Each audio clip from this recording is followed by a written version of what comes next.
Makanya ulama dulu ngelatih kita itu pertama Allah itu siapa? Zat sing wajibil wujud. Itu satu filosofi yang luar biasa. Nah, kemudian setelah itu ada setan-setan kecil yang nganggur, yang iseng. Nah itu nggak usah kamu perhatikan. Tinggal delok TV, ngopi, terus tinggal nyate kelata. Enggak saya tamak, pingsan dewi. Syukur-syukur stres dewi. Dugaan saya setan saya gue pingsan, kurang gizi. Karena memang setelah itu setan goda gini. Lalu sebelum Allah jangan-jangan ada wujud yang lain. Jangan. Lalu Allah sendiri awal mulanya gimana? Kata Nabi, jika ada pertanyaan seperti itu kamu harus berhenti. Tinggal delok TV atau tinggal penting aja delok dangdutan. Ya kalau kepeksa ora apa-apa, kelasem ae. Saya tidak menghalalkan tapi kan sudah kamu lakukan. Karena itu lebih baik ketimbang pertanyaan filsafat. Banyak orang yang dulu sholat ketika sekolah filsafat tidak sholat. Alasannya sampai menemukan jati diri itu Tuhan. Dan itu bahaya sekali karena Nabi berkali-kali bilang kamu jangan mikir tentang Allah pasti rusak. Orang kok mungkin rusak dari Nabi pasti rusak. Nah cara menghentikan gimana? Karena setan ini makhluk, akal-akalannya gampang. Tadi tak warai, saya sebagai ulama atau sebagai manusia atau sebagai orang awam atau sebagai siapa saja, kadang ada pertanyaan seperti itu. Tak tinggal anggeling darmo, kan pusing setan, kan ngenteni. Weh, ngenteni bar lo anggeling darmo. Bariku aku lesu mangan mie, bar mangan mie waret turu, kan dia ngenteni terus mau bikin was-was lagi. Ternyata saya sibuk kan nggak bisa masuk deh. Bangun tidur aku selali pertanyaan tadi, dinteni. Nah, dia masuk lagi aku sibuk ngajak anak jalan-jalan. Jadi saya kalau jalan-jalan di pasar itu wis enteni tan santai wae. Itu memang resep dari Rasulullah. Jangan sampai orang terjebak filsafat yang sampai menanyakan eksistensi Tuhan. Dan dia tidak mau iman, tidak mau sholat, tidak mau puasa sampai menemukan Tuhan itu siapa. Itu jelas minas syaitonir rajim, itu perilaku setan. Makanya Rasulullah setiap ditanya sahabat gitu itu Nabi guyu-guyu. Dan guyunya Nabi itu kata Nabi, baguslah kalau kamu takut Tuhan kalah kata Nabi. Nabi gojok gitu. Maka ada ulama yang punya seni berargumentasi yaitu Imam Ghazali. Jika setan tanya kamu lalu sebelum Allah jangan-jangan ada wujud yang sebelum Allah. Kata Imam Ghazali, ya itu saja yang Tuhan, yang Allah ini enggak jadi Tuhan. Ya berarti wujud sebelum Allah itu yang benar-benar Allah. Kalau kamu bayangkan lagi, jangan-jangan sebelum itu ada wujud lagi. Ya itu saja yang benar-benar Allah. Sehingga tetap Allah itu menang terus. Paham ya? Yang jelas jangan sampai didahului Adam. Karena kalau didahului Adam lebih ngeri lagi. Karena sesuatu yang enggak ada menciptakan yang ada. Itu lebih buruk lagi menurut akal. Menurut apa akal? Nah, daripada kamu enggak salim Imam Ghazali, tinggal saja ndelok. Tadi ndelok sinetron. Ndelok yang lucu-lucu aja. Ndelok sing lucu-lucu. Ndelok apa? Mencari Tuhan. Pokoke sing aneh-aneh, sing goblok-goblok, sing lucu-lucu. Sing perane wong apa? Lha saya sering diprotes saya. Gus Salim jenengan kok sering ndelok sinetron sing ana dialog wong goblok-goblok. Wong goblok ku menarik cara kula. Apa ya? Cara pandang itu di luar dugaan saya karena kula berkali-kali lho kalah wong goblok. Jadi makanya ini tak cerita nih beberapa kali yang jari Gus Wak cerdas berkali-kali kalah wong goblok. Ada seorang santri itu ingin dibelikan bapaknya itu sepeda motor. Bapaknya wong desa, senengane ngrumat sapi wedhus. Menurut saya ya orang tuanya itu mampu lah, sangat mampu untuk beli itu. Pak buat ditukokno mawon wong sepeda motor. Kata bapaknya, anakku nu jog mondok tak goblok, Gus. Wong njaluk kok sepeda motor, njaluk mobil ora ya goblok. Lah kok goblok, Pak? Jenenge donya iku Gus, sing lahirno donya kok sapi iku ndek anak, wedhus ndek anak jenenge donya. Di mana-mana jenenge donya sing lahirno donya. Iki donya kok mangan donya. Mergo motor iku kan tuku bensin, mobil. Iku cara dekne iku goblok Gus. Batin berarti kabeh kiai goblok perkarane tuku donya sing ngentekno donya. Cara dekne donya iku sing lahirno donya. Batin kok pinter iki batin. Untungnya saya ini ulama ya, ahli tafsir ya malu. Sebenarnya kalah itu ya malu. Tapi saya sebagai orang objektif fair, itu teori benar apa? Jadi donya iku ya sing lahirno donya. Donya kok mangan donya iku goblok. Untungnya dia dengan saya itu jaraknya 5 kilo 7 kilo karena 7 Delalah dia diterkon sepeda motor, aku tetap mau kalah. Pak, nanti jalan kaki saja. Karena kalau pakai motor ini kegoblokan kata saya. Terus mendingan nih, loh Gus mau kalah tadi.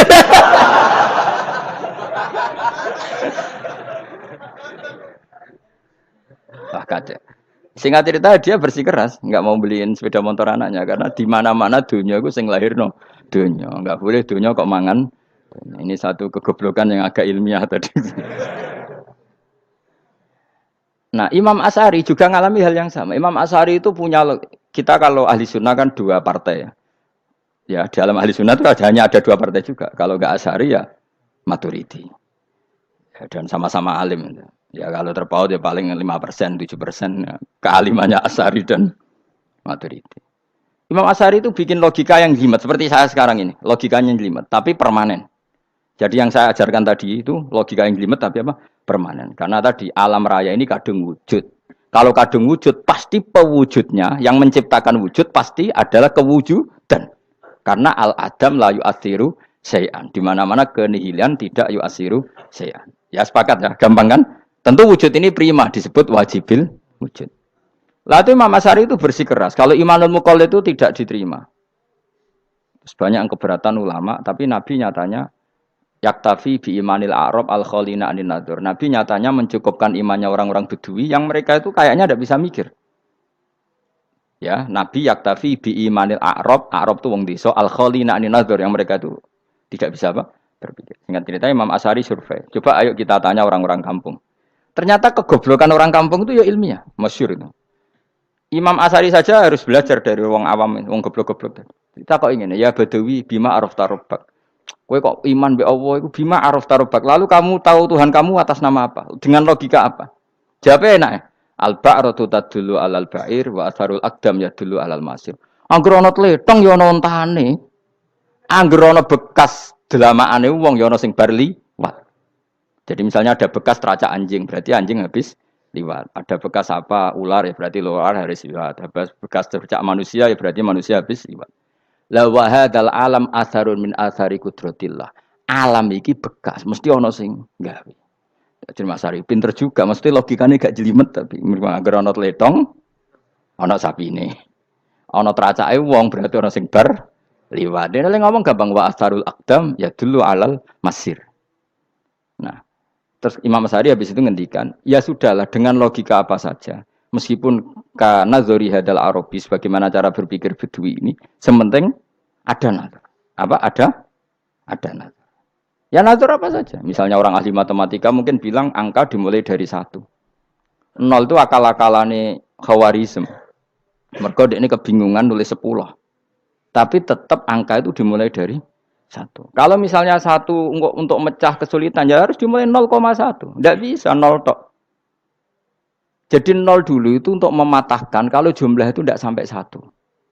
Tapi faktanya jumlah itu kan pasti 1 karena dimulai dari wajibil wujud.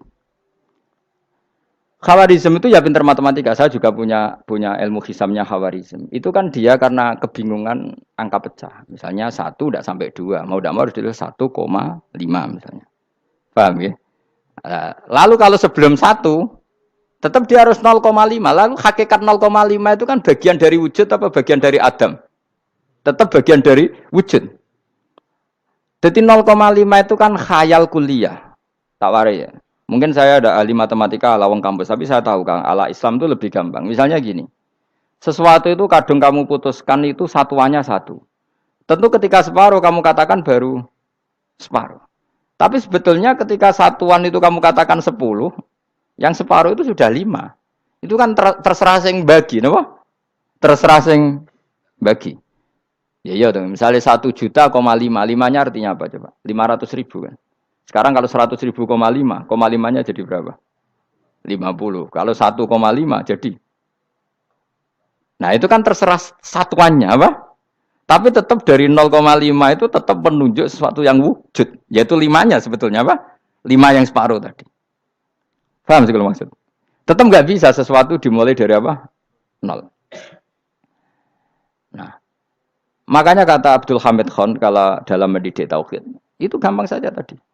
Alam raya ini kadung maujud, kalau kadung maujud pasti disebabkan oleh sesuatu yang wujud. Karena wujud pencipta harus berstatus prima. Lah prima ini atau premium ini kita sifati wajibil wujud. Atau kamu katakan apalah kausa prima atau musabibul asbab. Nah kelirunya kita dalam berislam itu, kritiknya para ulama, kita ini nyebut Allah dulu baru menceritakan status Allah. Kalau zaman Nabi itu dibalik. Status wajibil wujud itu kita terangkan dulu, baru yang oleh Islam itu namanya Allah. Paham ya? Kan beda, misalnya gini logikanya gini, kamu ketemu orang ateis, saya ulang lagi, kamu ketemu orang ateis, terus kamu ditanya, lalu alam ini yang menciptakan siapa? Allah Jalla Jalaluh. Mesti kan tanya, man huwa Allah, Allah itu siapa? Kalau dulu Islam mengajarkan enggak gitu, surat pertama turun apa coba? Iqra. Iqra itu enggak nyebut kata Allah, Iqra bismi rabbika. Rabbika itu siapa? Alladzi khalaq.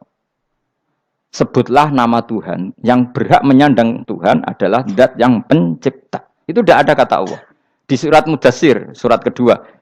Ya ayyuhal mudatsir kum fa'anzir wa rabbaka fakabbir. Bukan Allah fakabbir, wa rabbaka fakabbir. Sehingga cara berpikir gini dibalik. Sebutlah Tuhan kamu. Tuhan itu siapa? Yang berstatus Tuhan adalah zat yang berstatus pencipta. Nah, lalu pencipta ini oleh Islam dinamai Allah. Kalau orang ateis kamu langsung bilang Allah, man huwa Allah. Berarti pertanyaannya Allah itu siapa? Lalu kamu jelaskan Allah adalah pencipta. Allah adalah wajibil wujud. Tentu lebih gampang kamu terangkan. Makanya Al-Qur'an menerangkan amkhuliqu min ghairi syai'in. Maknanya saya di sini maknanya ya Allah. Apa? Allah. Apakah mereka diciptakan tanpa pencipta? Tentu setelah Islam tahu itu namanya siapa? Allah.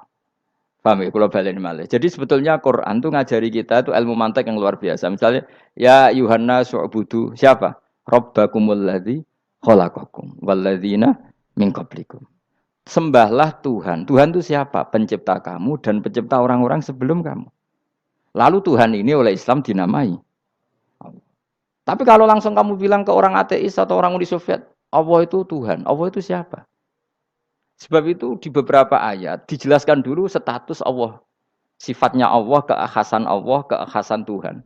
Yang dikatakan Tuhan adalah zat pencipta. Kalau tidak pencipta berarti tidak Tuhan. Sekarang Yesus pencipta bumi apa enggak? Enggak, karena dia lahir sudah di bumi. Begitu juga Fir'aun. Fir'aun itu kalah telak sama Nabi Musa gara-gara logika ini. Ketika Nabi Musa ditanya Fir'aun, "Wama Rabbul Alamin?" Lalu Tuhan itu siapa? Kata Musa, Rabbus samawati wal ardi, yang menuhani langit dan bumi. Jadi Fir'aun, ndak, ma'alim tulakum min ilahin wairi. Saya jalan-jalan kemana-mana yang dikatakan Tuhan oleh masyarakat saya kok. Kurang ajar Fir'aun. Terus kata Musa, ya Tuhanku yang di langit. Terus manggil Haman Mesir. Ya Haman ibn Ili sorhalla ali abluhul asbab samawati fa'attoli ila ilahi Musa. Haman, bikinan saya piramida yang tinggi. Aku akan lihat Tuhannya Musa. Ada enggak di sana? Padahal misalnya munggah tenan yang pangeran ra iso didelok kan repot Nabi Musa. Wah parah ya, nggak piramida nginceng pangeran teprak itu kan. Akhirnya Musa pakai logika. Ya sudah gini saja, Rabbukum wa Rabbu abaikumul awwalin, yang menuhani nenek moyang kamu yang dulu-dulu. Oh itu langsung fabuhita Fir'aun. Fir'aun tuh kaget sekaget-kagetnya. Dan para penggawa Fir'aun sadar. Wah kalau Fir'aun yang Tuhan, babanya tanpa Tuhan. Kan Tuhannya balita kan gitu kira-kira.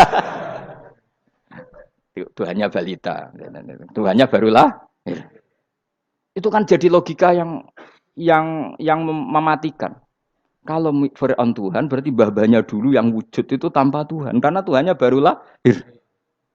Ini ada Tuhan kok datang terlambat ini kan. Akhirnya para punggawanya Fir'aun iman. Macam gendeng ya, Fir'aun itu gendeng.